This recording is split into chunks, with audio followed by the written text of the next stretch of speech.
এজো এই টপিকটা নিয়ে আমাদের মধ্যে বেশ কিছু ভুল ধারণা কিন্তু প্রচলিত আছে। চলুন সেরকম কয়েকটা সাধারণ ভুল আজকে ভেঙে দেওয়া যাক, তাহলে পুরো ব্যাপারটা একেবারে জলের মতো পরিষ্কার হয়ে যাবে।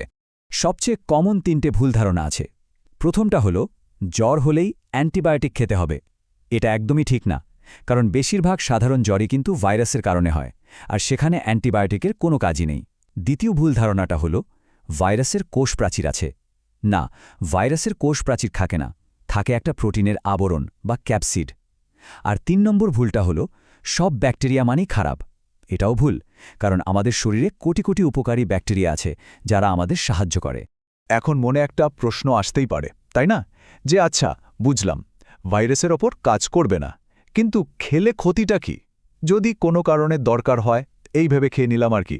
ক্ষতিটা কিন্তু আছে, আর সেটা বেশ মারাত্মক।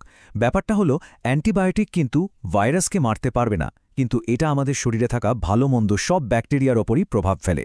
যখন আমরা কারণ ছাড়াই অ্যান্টিবায়োটিক খাই, তখন ব্যাকটেরিয়ারা ওই ওষুধের বিরুদ্ধে লড়াই করার জন্য নিজেদেরকে আরও শক্তিশালী করে তোলে।